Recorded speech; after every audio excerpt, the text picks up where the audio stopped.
पंचायतों के सामने चुनौतियां हैं कि जो हमारा जो पंचायत लेवल पे जो स्टाफ होता है इनको और प्रोफेशनल और एफिशिएंट होने की जरूरत है। सबसे बड़ा जो पॉइंट है सेंसिटिविटी का मामला है, सेंसिटाइजेशन इनका बहुत जरूरी है। ये हैं शुभांकर शुक्ला, उत्तराखंड मुक्त विश्वविद्यालय में लोक प्रशासन में असिस्टेंट प्रोफेसर हैं। मौका है आज पंचायती राज दिवस का। नमस्कार दोस्तों, दूरस्थ एवं मुक्त शिक्षा और संस्कृति की आवाज ये है उत्तराखंड मुक्त विश्वविद्यालय का community radio hello Haldwani 91.2 megahertz की फ्रीक्वेंसी पर आप इस रेडियो को सुन पा रहे हैं। दोस्तों, आज एक बहुत ही खास मौका है पंचायती राज दिवस का। 2010 से इस दिवस को लगातार हम मना रहे हैं पंचायतों के प्रति लोगों को जागरूक करने के लिए।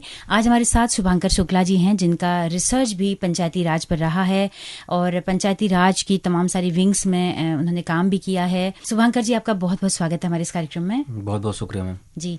शुभांकर जी, अगर हम देश की बात करते हैं तो हमारी त्रिस्तरीय जो पंचायतें हैं वो बहुत ही एक अहम भूमिका अदा करती हैं, और जिस तरह से हम कहते हैं कि कुछ चीज़ों का विकेंद्रीकरण होना चाहिए, तो उसके लिए भी एक अहम बिंदु है पंचायत जो है। तो मैं चाहती हूँ कि पहले हिस्ट्री पे हम लोग आते हैं, इसकी पूरी विकास यात्रा पे आते हैं। कहाँ से पंचायती राज शुरू हुआ है? क्या अंग्रेजों के ज़माने से भी इसका कोई लिंक है, और कब से ये व्यवस्था चली आ रही है? जी मैम, ये एक्चुअली देखिए अंग्रेजों के ज़माने में तो था ही। खैर, अंग्रेजों ने तो काफ़ी हमारा जो प्रशासनिक सुधार का जो ढांचा तैयार किया हमारे देश का, उनमें जैसे उनका हर मामले में उनका योगदान रहा, काफ़ी बड़ा योगदान है। तो उसके पहले भी जो हमारी जो भारतीय जो शासन परंपरा थी, जो इसमें जितने सारे भी हमारे राजा महाराजा हुए, रियासतें हुए, कई सारे साम्राज्य थे, तो वहाँ पे भी गणों की व्यवस्था होती थी, गण हुआ करते थे, जैसे पंचायत पंच हम बोलते हैं। तो अलग अलग समयों में कई गुप्त काल में आपको इसके देखने को मिल जाएगा। चोल साम्राज्य था, चोल में पंचायतों का बहुत उसमें कॉन्सेप्ट था, उसमें जो अवधारणा थी उसमें चोल साम्राज्य में काफ़ी बेहतर तरीके से देखने को मिलती है। तो बट इसको जो है अगर सही उस तरीके से हम देखें, आज का जो करंट फॉर्म है जो वर्तमान समय का, इसकी जो नींव पड़ी बेसिकली, तो ये जो पूरा तंत्र तैयार किया गया, इसको मैं कुछ ब्रिटिश समय के जो चार्टर हैं उनसे समझाने की कोशिश करता हूँ कि कैसे कैसे इसमें इस पे चर्चा हुई, कैसे कैसे इसका जिक्र छिड़ा, कैसे कैसे इसमें किसका किसका योगदान रहा। तो इसमें जब 1793 का समय था, 1793 का चार्टर आया था। 1793 चार्टर आया था, ब्रिटिशर्स लेके आए थे। उस समय वो लॉर्ड कॉर्नवालिस का समय था, और वो अस्थायी बंदोबस्ती की व्यवस्था की जा रही थी, जो पूरे सारे लॉ बनाए गए थे, हमारे ज़मीनों से रिलेटेड भूमि और सारी चीज़ें व्यवस्थित की जा रही थी शासन को और दुरुस्त करने के लिए। तो उस समय जो शासन था इंडिया में, बेसिकली 3 प्रेसिडेंसी थी। वो कई बार हिस्ट्री के भी ये कई बार प्रतियोगी परीक्षाओं में भी सवाल आता है, सब हिस्ट्री के भी उसमें हिस्से में है ये जी। तो बंगाल, मद्रास और बॉम्बे, ये 3 प्रेसिडेंसी थी। तो इन 3 प्रेसिडेंसी के माध्यम से ही संचालित होती थी चीज़ें, जो ब्रिटिश शासन कर रहे थे उस समय। धीरे धीरे करके वो बढ़ रहे थे हर चीज़ में।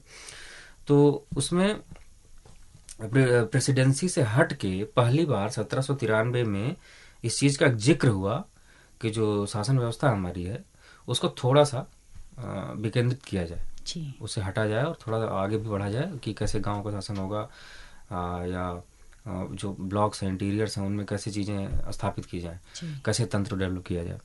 तो 1793 में जिक्र होता है। उसके बाद फिर 1842 में बंगाल अधिनियम आता है, 1842 का बंगाल अधिनियम।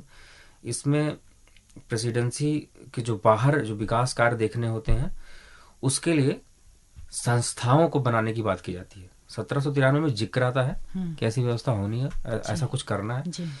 1842 के बंगाल अधिनियम में ये बात होती है कि स्थानीय संस्थाएं, क्योंकि जो है दिल्ली में बैठ के अगर कोई चीज़ बनाई गई, स्ट्रक्चर संसद बनाई गई है, तो वहाँ से उस अप्रोच से, टॉप डाउन अप्रोच से चीज़ें न तो पॉसिबल हैं, और इतने बड़े देश में तो बिल्कुल पॉसिबल नहीं थी। तो जैसे जैसे उनका जो हाथ है, उनका प्रशासन में मजबूत होता जा रहा था अंग्रेजों का, वो चीज़ों को, वो अपने पूरे जो शासन तंत्र को और रिफाइन करने में लगे हुए थे। तो 1842 का बंगाल अधिनियम था, उसमें प्रेसिडेंसी से बाहर स्थानीय संस्थाएं बनाई जाए, इस पर बात हुई।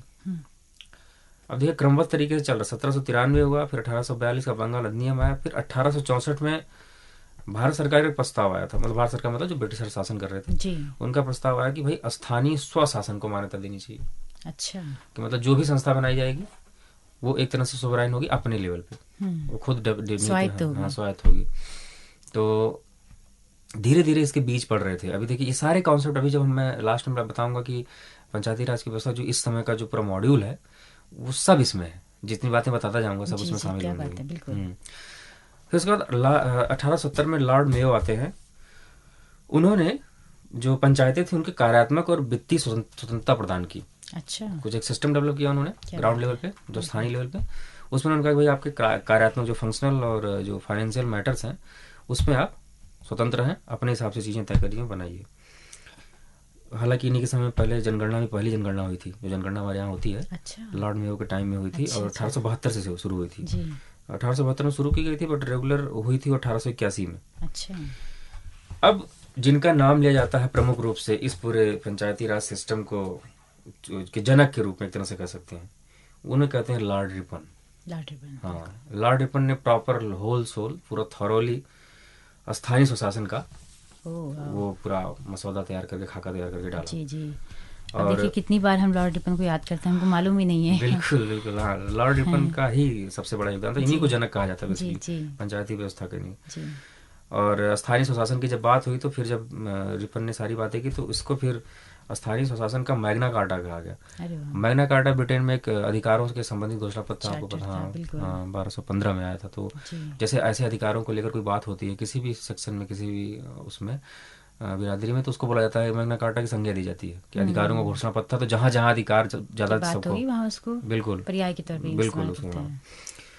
फिर उसके बाद स्थानीय संस्थाओं की जो है फंक्शनिंग अच्छी तरीके से हो सके उसके फिर उसकी जांच वगैरह के लिए एक आयोग उस समय गठित हुआ था। हालांकि ज़्यादा इस पर चर्चा नहीं होती है। 1907 में हुआ था वो, CH हाउ हाउस करके थे, वो अध्यक्ष थे। वो उनके समय में एक राजकीय विकेंद्रीकरण आयोग बनाया गया था, उसको शाही आयोग भी कहते हैं। जी कई बार IAS में क्वेश्चन पूछा था, काफ़ी क्रुशियल है ये। जी जी, तो शाही आयोग बनाया गया था। उसके बाद 1919 में भारत सरकार अधिनियम आता है जिसमें द्वैत शासन की शुरुआत होती है कि 2 स्तरों पर शासन की बात की जाती है। ओह अच्छा, तो इसमें धीरे धीरे चीज़ें शामिल करते हुए, जिसमें द्वैत शासन में कई सारे उपबंध किए जाते हैं, उसमें तो कई सारे, लेकिन कई में जैसे आरक्षित उपबंध है, हस्तांतरित विषय है, आरक्षित विषय है। तो आरक्षित विषय, हस्तांतरित विषय से मतलब यह है कि अंग्रेज चाहते थे कि भाई कुछ सब्जेक्ट ऐसे होने चाहिए जिसमें केवल और केवल हम फैसला लें, और हस्तांतरित उन्होंने कहा था कि अच्छा इसमें आप ले सकते हो बट लास्ट जो अप्रूवल है हमसे लेना। तो इस तरह से उन्होंने डिवाइड कर रखा था। शासन हुआ हस्तांतरित विषय वे भी करते थे, लेकिन एक दिखाने के लिए भी था कि आप अपने लेवल से डिसीजन ले, लेकिन अंतिम निर्णय जो सेक्रेटरी जनरल और वो सब लेते थे। जी तो फिर 1919 के बाद से आते हैं हम 1935 में भारत सरकार का अधिनियम आता है। इसमें जो स्थानीय स्वशासन है इसको पूर्णतः राज्य का विषय बना दिया जाता है। तो मान लिया जाता है ठीक है अभी एक सिस्टम बना हुआ है तो इसी के हिसाब से अब कार्रवाई होगी। इतनी सारी यात्रा के बाद फिर स्वतंत्रता में गांधी जी की उसमें फिर डेथ हो जाती है। उसके बाद गांधी जी के विचार पहले से थे कि भाई स्वराज की अवधारणा थी, बिल्कुल। हाँ। तो वो कहते थे कि बेसिकली जोर देते थे सामुदायिक सहयोग को जोर देते थे, और कहते थे कि अगर गांव के लेवल पे उनका मानना था, गांधी जी की फिलॉसफी ये थी कि कुटीर उद्योगों को बढ़ावा देना चाहिए, ना कि बड़े बड़े जो बिजनेस, बिल्कुल घराने हैं जो बिजनेस सहकारिता आउटलेट, के तौर पर काम बिल्कुल किया जाना बिल्कुल चाहिए, सहकारिता के तौर पे। और बड़ी मशीनों के हमेशा विरोधी थे, विरोधी थे, हमेशा बिल्कुल। विरोधी थे कि नहीं होना चाहिए सब, क्योंकि उनको ऐसा लगता था कि ये रोजगार को मारती हैं चीज़ें। बिल्कुल। तो उनकी फिलॉसफी भी थी स्वराज की। अब कई सारे ऐसे वाकये भी है गांधी जी के जहाँ पर उन्होंने एक स्थानीय लेवल पे रख के उस चीज़ को, ऐसा नहीं खाली वो कहते थे, कई गांव के लेवल पे किए भी थे। एक बार मुझे भी एग्जैक्टली याद नहीं आ रहा है, कहीं गांव में गए थे वो, उसके आसपास जंगल था, जब 45 या 46 का टाइम था, तो मुझे एग्जैक्टली असगर वजाहत की किताब थी, मैंने पढ़ा था अच्छा उसमें। अच्छा, तो उन्होंने उसमें कहा था कि वो गांव में शायद नेहरू जी से किसी चीज़ में नाराज़ थे वो, तो जाके वहाँ पर गांव में डेवलपमेंट करना शुरू कर दिया। वो सब वहाँ पर छप्पर वप्पर बनाना और दुनिया भर के कैसे वहाँ पर जो बेसिक कम्युनिटीज़ हैं, जो सामुदायिक सुविधाएं उसमें कैसे लाई जाए, उन्होंने इस अच्छा। पर गाँव वालों को साथ लेकर उन्होंने काम करना शुरू कर दिया। अच्छा, उसके बाद नेहरू जी की कई सारी चिट्ठियाँ आई उनको कि आप वहाँ क्या कर रहे हो, आपकी ज़रूरत यहाँ है। तो चिट्ठी का जवाब ही नहीं दे रहे थे, नाराज़ थे उनसे। तो फिर नेहरू खुद चल के आए वहाँ पर उनके पास। अच्छा। तो इस तरह से गांधी जी का कॉन्सेप्ट था कि जो गांव के लेवल पर वो सुधार है, जो शासन है, जो व्यवस्था है, जो विकास कार्य है, वो अपने स्तर पे होना चाहिए। जी जी। हालांकि गांधी जी तो के अंग्रेजों के टाइम तक कितना, आजादी से पहले तक स्थानीय निकाय क्या बहुत मजबूत हो गए थे, जैसे आपने कहा कि वित्त संबंधी अधिकार मिल गए थे। हाँ नहीं, देखिए स्ट्रक्चर तो तैयार करने की बात हमेशा से रही। हाँ। मूल जो मुद्दा था वो बार बार बोला जाता था कि स्थानीय स्वशासन होना चाहिए। अंग्रेजों के अपने तरीके थे करने के उसके, जिस तरीके से स्वतंत्रता की बात की गई उस वो 1935 तक फलित नहीं हो पाई। हाँ, बस ये एक मोटा मोटा कॉन्सेप्ट बना कि स्थानीय स्वशासन होना जरूरी है जी। और उसके लिए एक तंत्र होना जरूरी है स्थानीय लेवल पे। उसका खाका कैसे होगा, उसकी पूरी मशीनरी कैसे बनेगी, जी, उसके तो ये आजादी के बाद हुआ है। हाँ, आजादी के बाद उसमें भी एक बड़ी लंबी यात्रा हुई। आजादी के बाद भी लंबी यात्रा चली उसमें। जी जी जी, हम चाहेंगे कि आप बताएं हमारे लिसनर्स को। हाँ जी जी, बिल्कुल जी बताएंगे। अभी जी उसमें उसका जो शुरुआत हुई, फिर कैसे कैसे उसमें कमेटियां कई सारी बनी। तो भारत आज़ाद होता है, उसके बाद फिर आज़ादी के बाद गांधी जी के सपनों को साकार करने के लिए फिर से कॉन्सेप्ट आता है, प्रकाश में आता है। तो फिर इसी को मद्देनजर रखते हुए 2 अक्टूबर को 1952 में नेहरू जी सामुदायिक विकास कार्यक्रम शुरू करते हैं। अच्छा। हाँ, सामुदायिक विकास कार्यक्रम की रूपरेखा तो बहुत शानदार थी, उसका विजन भी बहुत अच्छा था जी। लेकिन दुर्भाग्यपूर्ण रूप से वो जो है फेल हो जाता है, सामुदायिक विकास कार्यक्रम जी। तो 1952 में सामुदायिक विकास कार्यक्रम की शुरुआत होती है। उसके बाद फिर एक ही साल बाद एक पहली राष्ट्रीय प्रसार सेवा के नाम से जो है एक और कार्यक्रम चला जाता है, आर्थिक विकास और सामाजिक पुनरुद्धार करने के लिए जनता का, जिसमें कि जनता के अधिकारों को न देने जनता के अधिकारों को न देने की वजह से फिर ये व्यवस्था फेल हो जाती है। कुल मिला के प्रयास हो रहे थे लेकिन वही ना, वो मॉडल समझ में नहीं आ रहा था कि कैसे डिसेंट्रलाइज किया जाए। अब अचानक से भारत आजाद हुआ, दुनिया भर की समस्याओं से हम जूझ रहे थे, तो डिसेंट्रलाइजेशन का जो और उस समय तो ग्रामीण अर्थव्यवस्था ही थी मुख्यतः, लोग गाँव में ही थे। भारत गाँवों का ही देश तक प्योरली कहा जाता था। तो इसमें समय लगता भी, अगर ऊपर से कोई डेलीगेट करता है, अथॉरिटी डेलीगेट करनी हो या डिसीजन की पावर देनी हो, तो हर मशीनरी में समय लगता है। वो मैच्योरिटी आने में थोड़ा वक्त लगता है, बिल्कुल वो परिपक्वता नहीं आ पाती। वही रीजन भी था कि ये सारे, जैसे मैंने सामुदायिक विकास कार्यक्रम, कभी भी कोई कार्यक्रम जब सेंट्रल लेवल से बनाया जाता है, जो मेरी समझ है, मुझे नहीं लगता कि उसके जो उसमें जो नियम कानून और दुनिया भर की चीजें लिखी होती हैं, वो तरीके लिखे होते हैं, उसमें कोई गड़बड़ होती है। विधियों में कोई कमी नहीं होती कभी भी, हमेशा अच्छे उद्देश्य से बनाया जाता है। समस्या होती है उसके जब क्रियान्वयन में, हाँ क्रियान्वयन में जब जो चीजें होनी चाहिए नहीं हो पाती हैं। तो ये दोनों मामले इनके पूरी तरह से फेल हुए।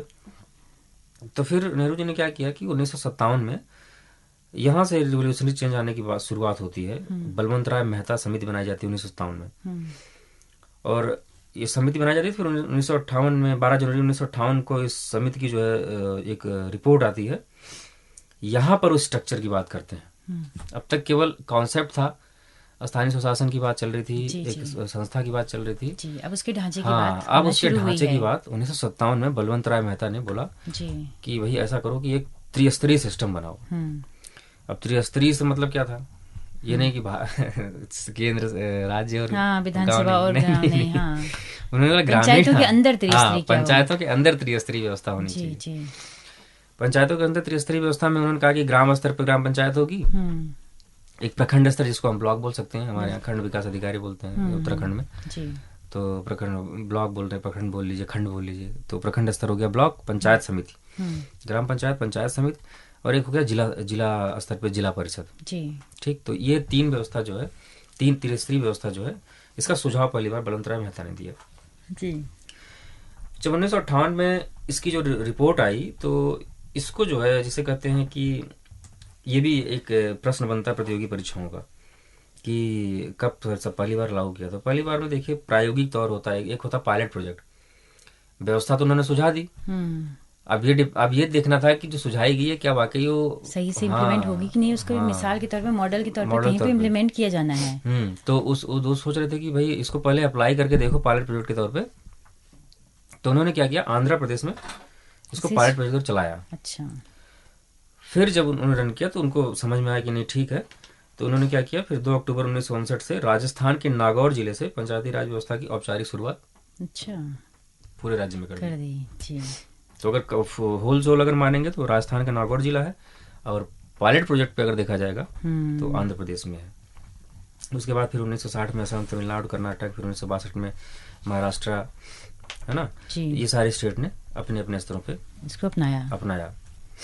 तो अब इसके बाद जो है काफी समय बीत गया, तो लोगों को महसूस होने लगा, शासन में बैठे हुए, सत्ता में बैठे हुए नीति निर्माताओं को महसूस होने लगा कि भाई काफी टाइम से चल रही, तो इसमें क्या कुछ चेंज की जरूरत है। तो उस सब अब साल आता है 1977 का, जी इमरजेंसी वही जस्ट खत्म हुई होती है। जी 1977 में अशोक मेहता की समिति बनती है। जी अशोक मेहता की समिति में क्या होता है, अशोक मेहता ने उस पूरी जो त्रिस्तरीय व्यवस्था थी जी उसको द्विस्तरीय व्यवस्था में परिवर्तित करने की बात की। अच्छा हाँ, उनका उनका रिकमेंडेशन का जो पीछे की प्रेरणा थी, जी उनको लगा कि भाई सब लोग अवेयर हो गए हैं, सब लोग समझदार हो गए हैं, तो ऐसी कोई दिक्कत। अब द्विस्तरीय कौन सा है, एक जिला पंचायत और मंडल पंचायत। अच्छा, ग्राम हटा दिया। ग्राम हटा दिया था। अच्छा अच्छा, जो बेसिक है वही हटा दिया। बेसिक हटा दिया था। जी जी तो लेकिन ये फिर जो है समिति रिजेक्ट हो गई, जी इनकी रिकमेंडेशन से रिजेक्ट हो गई। जी जी 13 सदस्यीय समिति थी, इनकी रिकमेंडेशन को रिजेक्ट कर दिया गया। उसके बाद जीबी की राव समिति आती है 1985 में, 77 के बाद 85 में जी फिर डेवलपमेंट आगे बढ़ता है। तो इसमें योजना आयोग की सिफारिश भी खैर उसमें होती है एक जगह पे कि भाई ऐसा इसको कुछ और रिफाइन किया जाए इस पूरे सिस्टम को। अब जीवी के राव ने क्या किया 1985 में, इन्होंने 4 स्तर पे स्वशासन का जो है रिकमेंडेशन दी। पहले 3 था, फिर अच्छा, इन्होंने 4 कर दिया। जीवी के राव ने 4 किया। चौथा किसका जोड़ा? चौथा इन्होंने जोड़ा गांव स्तर, मंडल स्तर, जिला स्तर और राज्य स्तर। अच्छा, राज्य को भी जोड़ा, शामिल किया जी। तो इनकी भी रिकमेंडेशन को लेकिन रिजेक्ट तो कर दिया गया, लेकिन इनमें 2 सुझाव जो बहुत अहम थे जीवी के राव में। एक था कि पंचायतों में नियमित चुनाव होने चाहिए जी। दूसरा इन्होंने SC/ST महिलाओं के आरक्षण की भी सिफारिश की थी। अच्छा, हाँ, ये एक नई बात इसमें निकली थी। जी जी। तो इसमें इसको हालांकि रिजेक्ट तो किया गया था, लेकिन इसमें 2 नवीन सुझाव थे इनके। फिर उसके बाद आती है एलएम संघवी समिति। एलएम संघवी समिति आती है 1986-87 के आसपास आती है। हाँ, 88 में एलएम संघवी समिति की सिफारिश आती है। एलएम संघवी समिति ने काफी ब्रॉडर स्तर पे कई सारे जो है सुधारों को जो है जोड़ा। और उसी को मुझे लगता है कि फिर जब आगे जो डेवलपमेंट हुआ उसमें से काफी चीजें ली गई थी। जो एलएम संघवी समिति थी उसमें सुधार कैसे थे, जैसे कि थी भाई इस पूरे सिस्टम को, स्थानीय स्वशासन को संवैधानिक मान्यता दी जाए।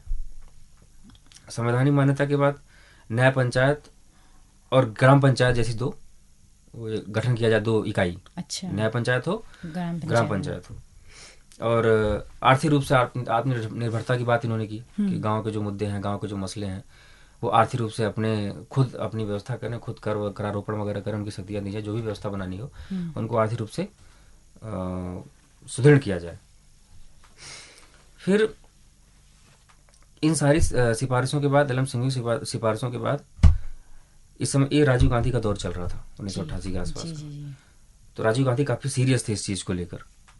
लेकिन क्या हुआ, राजीव गांधी ने 1989 के आसपास, मैं अभी ईयर मुझे एग्जैक्ट नहीं याद आ रहा, 64वां संविधान संशोधन किया था। 64वां संविधान संशोधन किया था। 64वें संविधान संशोधन में क्या हुआ था कि इन्होंने लोकसभा में पास तो करवा लिया था, लेकिन लोकसभा में पास होने के बाद वो जो उनका जो पंचायती राज व्यवस्था का जो विधेयक था वो राज्यसभा में फेल हो गया। तो राजीव गांधी बहुत सीरियस थे और ताबड़तोड़ इसीलिए इतनी सारी कमेटियों को बिठाया गया। ये पूरा मुद्दा इतना सीरियस था, देखिए लगातार 90 के दशक में अगर देखेंगे आप तो माफ कीजिएगा 80 के दशक में तो लगातार 3 कमेटी बैठी इस पे। तो उसके बाद फिर जब जीवी के राव समिति आई थी, फिर उसके बाद एक बीच में थुंगन समिति आई थी, ठीक है ना, थुंगन समिति।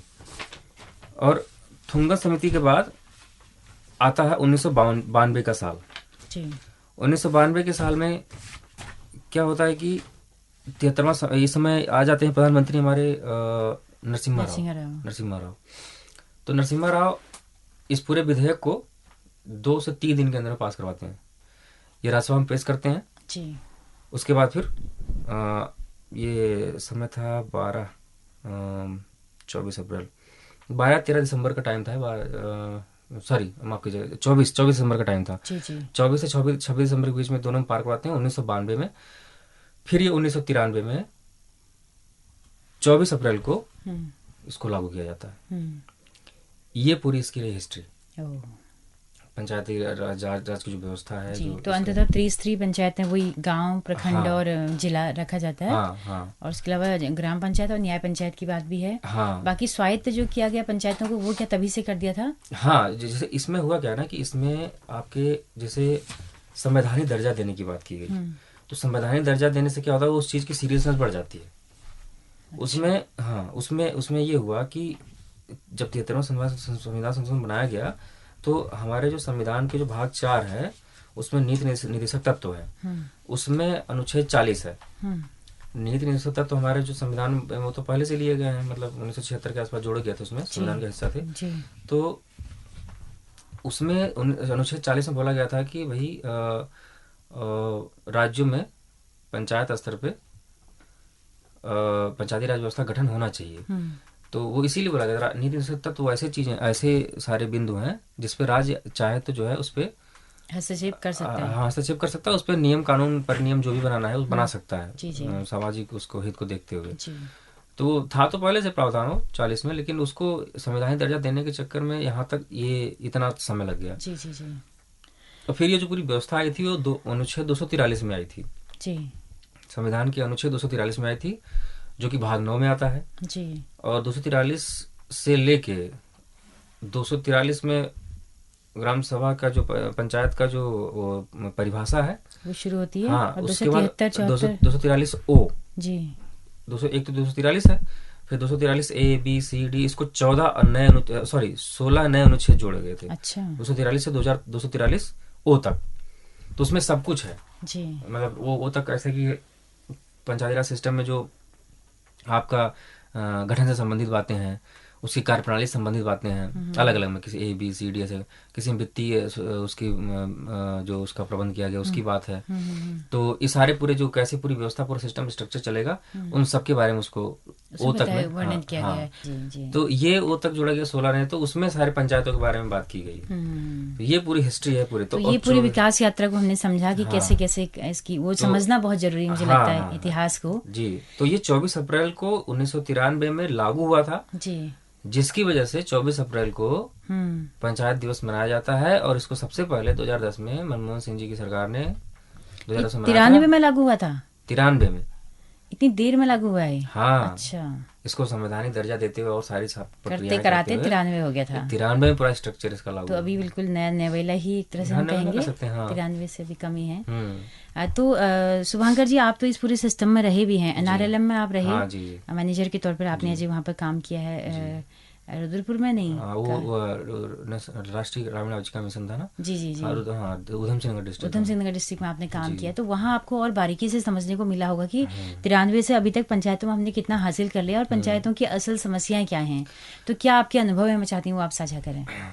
देखिए, मेन चीज है ना हमारे यहाँ, उसमें जो मुझे देखने को समझ में आता है कि पार्टिसिपेशन जो है, अवेयरनेस, चीजों की अवेयरनेस में ना बहुत भारी कमी है मुझे दिखती है। ग्रामीण स्तर पे भी लोग, मतलब कि जैसे वार्ड मेंबर का चुनाव कैसे होता है, उनकी क्या प्रक्रिया है, जो चुनाव की सारी व्यवस्था है। जब जैसे देखिए इसमें पंचायतों में क्या है कि 1/3 जो है महिलाओं की सीटें आरक्षित हैं। ये आरक्षण कब से मिला? उसी समय जब ये 93 से ही हो गया लागू हुआ। जी। तो ये सिफारिश इसके लागू होने से पहले चल रही थी। वो मैंने बताया ना, उसमें जो एल.एम. सिंघवी की शायद कमेटी थी, उन्होंने रिकमेंडेशन दी थी। 50% आरक्षण है ना? नहीं, 33%। 1/3। हाँ, 33%। लेकिन बिहार एकमात्र ऐसा राज्य है जी जहाँ पर 50% आरक्षण। अच्छा। हाँ। अच्छा। नीतीश कुमार ने इस मामले में देखा है कि जो जेंडर इक्वलिटी वाला मामला अगर देखा जाए तो उसमें खरे उतरते हैं। और शराबबंदी भी वहाँ लागू है। वो बात अलग है, वो क्रियान्वयन जैसा भी हो, लेकिन ये मुझे दोनों बहुत रिवोल्यूशनरी फैसले लगते हैं, क्योंकि अभी मैं इंडिया टुडे में एक दोनों ही मतलब महिलाओं के एकदम हक में जो जाते हैं। बिल्कुल बिल्कुल। अभी वहाँ पर देखिए इस समय पंचायतों में 50% महिलाएं हैं।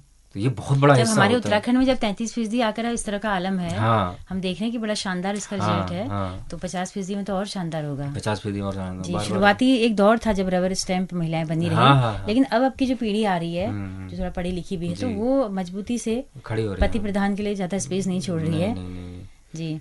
तो एनआरएलएम में जब आप रहे वहाँ पर, तो क्या था योजनाएं, क्योंकि बेसिकली सारी गाँव केंद्रित आती हैं, तो क्या उन योजनाओं का लाभ उठा पाते हैं, या योजनाएं प्रासंगिक होती हैं कि नहीं होती हैं? देखिए, योजना हमेशा प्रासंगिक होती है। योजनाओं का जो पूरा रूपरेखा जो होती जी है, जी वो मैं कभी, मुझे नहीं लगा कि उसमें भी कोई कमी है, उसमें जी सोच के विचार में कमी है। जी। जैसे कुछ योजनाएं हैं, आपका जमीन अगर महिला के नाम है तभी वो महिला को वो सुविधा मिलेगी, लेकिन जमीन मुख्यतः पुरुषों के नाम होती है।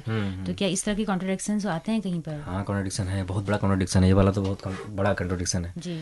कि महिलाओं की, जो जैसे कई बार होता था, कुछ योजनाएं ऐसी होती थी, जैसे मान लीजिए एसएचजी हो, स्वयं सहायता समूह। हाँ। अब मान लीजिए मुर्गी बाड़ा देने की बात आई, मशरूम के खेती करने के लिए मशरूम फ्री में देने की बात, सब्सिडाइज रेट पे या फ्री में देने की बात आई, या कोई भी चीज़ सब्सिडाइज रेट में देने की बात आई, बागवानी करने के लिए पेड़ पौधों को सब्सिडाइज रेट पे बात देने की बात आई। तो हर जगह नहीं, लेकिन कई कई कई पॉलिसी जो आती थी, उसमें जो योजनाएं आती थी, उसमें कुछ नियम ऐसे होते थे कि भाई महिला के अगर पास ज़मीन होगी तभी जाएगा। तो ये बहुत बड़ा टफ टास्क तो होता फिर था। फर्जी दिखाया जाता था या फिर कैसे, ये मिलता ही नहीं था महिलाओं को? नहीं, फर्जी क्या दिखा होता था? नहीं, मिलता तो था ही, क्योंकि जी महिला के नाम पे जाना था। जी जी जी तो वो उसके लिए दो तीन मैकेनिज्म थे। जी। जैसे कि भाई अगर ऐसा कुछ फंस रहा है कानून, तो कई बार ऐसा हुआ है कि जो डिस्ट्रिक्ट मजिस्ट्रेट है, उनके इंटरवेंशन करवाए जाते थे, अच्छा। मीटिंग्स होती थी। जी कई जी बार जब बहुत बड़े मसले होते हैं, अब इतने सारे चीज़ें आ गई हैं सब्सिडाइज, तो फर्जी कितने लेवल पे दिखाएंगे वो। तो उसमें क्या होता था कि डिस्ट्रिक्ट मजिस्ट्रेट के लेवल पे उनको इन्वॉल्व किया जाता था, जी। और उनको जो जेन्युइन प्रॉब्लम बताई जाती थी कि ये समस्या है, तो सर इस पे कुछ वे आउट निकाला जाए, क्योंकि नहीं तो ये हो ही नहीं पाएगा। हो ही नहीं पाएगा, संभव तो वापस हो जाएगी योजना। हाँ, ऐसा तो ऐसे कई, खाली यही नहीं, कई बार, जी। एक बार ऐसा हुआ कि उधम सिंह नगर में बता रहा हूँ, कि तालाबों में मछली पालन के लिए एक योजना आई। उसमें बोला गया कि लेकिन जो मछली पालन की योजना आ रही है, उसमें जो ओनरशिप होगी वो महिला की होगी। अच्छा। अब हुआ क्या उसमें कि कई सारे अवैध कब्जे किए हुए लोग तालाब रखे थे। इवन कई तो ऐसे तालाब थे जिनमें जो है अवैध कब्जा भी था, और बाहुबली टाइप के लोग चला रहे थे। अच्छा। तो उसके बाद फिर उसमें क्या किया गया कि सारे अवैध कब्जों को एक सिरे से हटाया गया, है ना। और हटाने के बाद फिर वो जो ओनरशिप है, वो महिलाओं को ही दी गई। क्या बात है। अब उसमें शायद, अब देखिए, यहाँ तक हो गया काम, गवर्नमेंट ने काम कर दिया, गवर्नमेंट का साथ आ गया, सब कुछ हो गया। अब आप सोचेंगे अब भी कुछ हर्डल है। हाँ। तो हर्डल है अभी भी। सबसे बड़ी हर्डल ये थी, कुछ तालाब तो बहुत बढ़िया फंक्शन करने लगे, कुछ में प्रॉब्लम ये आ गई कि पूरे गांव का जो नाला था उस तालाब में जाता था। अब उस तालाब में मछली पालन कैसे आप करेंगे? गंदा पानी है वो। हाँ, एक आदमी से या दो आदमी से छुड़वाना तो ठीक है, मशीनरी ने कर दिया, लेकिन अब पूरे गांव का गंदा पानी उसी तालाब में जा रहा है। अब वो तालाब अगर अलॉटेड है आपके नाम पे, आपको मछली पालन करना है, तो कैसे होगा? संभव है नहीं। तो ये कुछ जिस तरह की समस्याएं थी, ऐसा नहीं, निराकरण भी कई जगह होता था।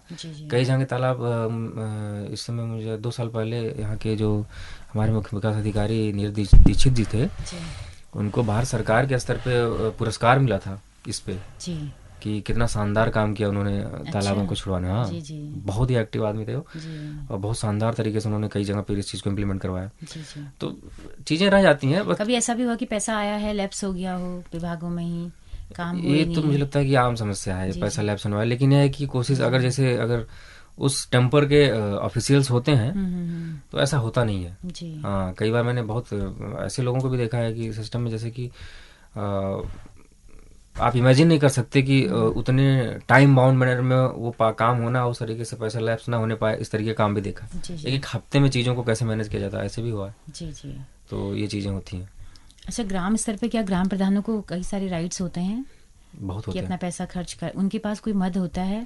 जैसे हम देखते हैं कि विधायकों की अपनी निधि होती है।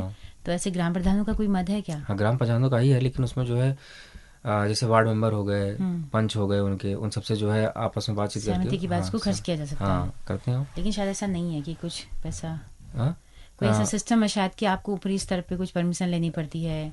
नहीं, पंचायत स्तर पे तो नहीं लेना पड़ता, जहाँ तक मेरी जानकारी है। जी। पंचायत स्तर पे तो ऊपर से नहीं, ऊपर से ऐसा तो कुछ नहीं है। जी। ऐसा हम देखते हैं कि पंचायत के जो चुनाव हैं आज के टाइम पे, वो एक बड़ी विद्रूपता उनमें आ गई है। जो आपके जिला पंचायत अध्यक्ष और ब्लॉक प्रमुख के जो चुनाव होते हैं, जितनी खरीद फरोख्त तो उसमें होती है। तो क्या कभी इस सिस्टम पर भी बात हुई है कि इसे डायरेक्ट कर दिया जाए, कि जनता सीधे अपना ब्लॉक प्रमुख चुने? क्या ऐसा भी कभी सोचा है कि जिस तरह का दिख रहा है माहौल, की किडनैप करके होटल्स में किडनैप किया जाता है, फिर वोट लिया जाता है, एक एक वोट खरीदा जाता है, तो लगता नहीं कि ये कुछ बुरा हो रहा है? एक छोटे स्तर पे बड़ी विसंगतियां आ रही हैं, गंदगी गंदगी फैल रही है बहुत। अब देखिए क्या है ना, जहाँ पर सामुदायिकता का मसला है ना, क्योंकि पंचायत मंडल मतलब प्रखंड स्तर पे जो अध्यक्ष होता है, इसे ब्लॉक प्रमुख हम कह रहे हैं, केवल वही अप्रोच रूप से चुना जा रहा है ना, बाकी तो उसी में इतनी खरीद फरोख्त हो रही है। हाँ, बाकी एक कैंडिडेट को खरीदा जा रहा है लाखों लाखों में। वही मैं कहना चाह रहा हूँ। उसको चुन कौन रहा है? चुन रहे हैं वो लोग जो जनता से चुने गए हैं। तो ये जो समस्या है ना कि अगर उसमें मतलब राजनीति का दखल जो है वो बड़ी पार्टियों का दखल भी एक आम स्तर पे हुआ है, पहले से नहीं होता था। प्रधान निर्विरोध या बिना दल वाले होते थे, लेकिन जिस तरह से हम कॉलेज में देखते हैं कि कॉलेज की राजनीति भी अछूती नहीं है, एक तरह से ट्रेनिंग सेंटर जैसा बनी है, तो इसी तरह से ग्राम पंचायतें में भी हो गई हैं। अब शराब पिलाना एक बड़ा आम हो गया चुनाव में। ये खैर सब मुझे लगता है कि एथिकल इश्यूज हैं सोसाइटी के। जैसे मैंने कहा ना कि नीतीश कुमार ने शराबबंदी तो की, लेकिन हकीकत सबको पता है। आप बिहार में जाके ओपनली नहीं बोल सकते, लेकिन यह है कि कोशिश तो उन्होंने की ही। अब देखिए उसके रिपरकशंस क्या हैं। इसके करने से क्या बिहार में जहरीली शराब पीने से मौतों की संख्या बढ़ गई है। तो इसीलिए रेवेन्यू भी घटाई होगा। रेवेन्यू तो घटा ही है, रेवेन्यू तो घटा तो बहुत भयंकर घटा। बड़ी हिम्मत की है, बहुत हिम्मत की बात है। मैं तो जब भी बात होती है शराबबंदी की तो सबसे पहले सरकार यही तर्क देती है कि रेवेन्यू हमारा इससे आ रहा है, भले ही उसके एवज में कितनी मौतें हो रही हो, कितने घर उजड़ रहे हो।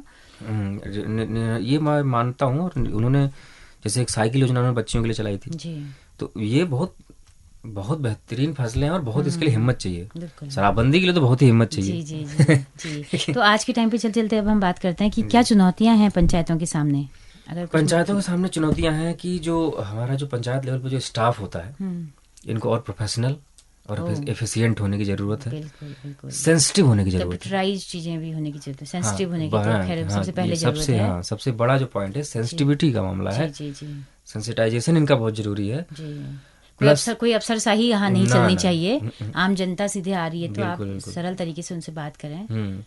और उत्तराखंड में तो माहौल बहुत अच्छा है, लेकिन मैंने अदर स्टेट देखे हैं जो मैदान की स्टेट हैं, वहाँ तो खंड विकास अधिकारी और इस लेवल पे आप जो है पब्लिक मुझे नहीं लगता इतना इंटरेक्ट करती है। लेकिन यहाँ तो मैंने देखा उत्तराखंड में तो बहुत सामान्य रूप से लोग मिल सकते हैं। वहाँ उनका एक ऑफिशियल ओहदा ऐसे बना के बैठे हुए हैं, जबकि ऐसी कोई जरूरत ही नहीं है। ब्लॉक डेवलपमेंट ऑफिसर है, उसको तो सबसे मिलते जुलते रहना चाहिए, बहुत फेमिलियर होना चाहिए पब्लिक से। लेकिन उत्तराखंड में है, लेकिन और जगह में अधिक तो नहीं है जी। तो ये सब चीज़ें हैं कि सेंसिटाइज नहीं होंगे। जैसे मुझे किसी ने बोला एक बार कि समूह जो चलते हैं, समझ आता समूह चलते हैं, उसमें जो सिखाया जाता है वो जो ऑफिशियल्स उनका काम करते हैं उनमें बताया जाता है कि भाई आप महिलाओं को दीदी बोलेंगे।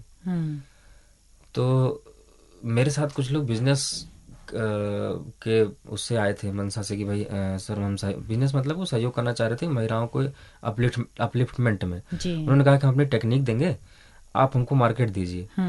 और हमारा उद्देश्य उनसे क्या था कि भाई हमारा इनके साथ महिलाएं जुड़ेंगी तो महिलाओं के अंदर स्किल डेवलप होगी, इनका बिजनेस बढ़ेगा आगे तो महिलाओं को काम आएगा, और महिलाओं को ऑर्डर मिलेंगे तो महिलाओं के हाथ में पैसा आएगा।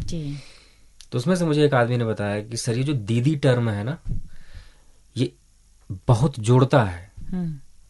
बोले इन्होंने ये जिसने भी इजाद किया है, बिल्कुल बिल्कुल पता नहीं ये नियम है या जो भी आप लोग करते हैं, लेकिन उन्होंने बोला कि उसके बाद मैंने जहां जहां इस तरीके से व्यवहार किया उन्होंने अपना पर्सनल अनुभव बताया कि उन्होंने बोला कि मैं जनरली पर्सनली मैं किसी को आंटी बोलता था और ये सब बोलता था, जैसे जो मेरी आंटी को मर गया आंटी, मम्मी को मर गया आंटी, और किसी को आमा, किसी को मैडम बोल दिया, किसी को आमा बोल दिया। तो उन्होंने बोला कि लेकिन दीदी इतना यूनिवर्सल टर्म है ये। उन्होंने बोला कि जैसे आपने बोला, उन्होंने बोला ऐसा कनेक्ट करते हैं हम किसी से, एकदम सहज महसूस, बहुत सहज महसूस। उन्होंने बोला कि उन्होंने बोला कि ग्रामीण लेवल में 2-3 प्रोजेक्ट उसके बाद किया मैंने, लेकिन मुझे कहीं डिफिकल्टी महसूस नहीं हुई केवल इस एक टर्म की वजह से। तो ये टर्म क्या ऑफिशियली जोड़ा गया था कि आपको यही बोलना है? ऑफिशियली नहीं जोड़ा गया था, प्रथा थी कि भाई आप महिलाओं से डील करेंगे सबसे पहले आप दीदी से संबोधित करेंगे। ये उधम सिंह नगर के ऑफिसर्स ने तय किया था या मुझे लगता है कि उत्तराखंड में है ये। अच्छा, उत्तराखंड में है, स्पेशली एनआरएल का जो समूह चलता है उसमें स्पेशली बताया जाता है। ये सेंसिटाइज करने का तरीका है।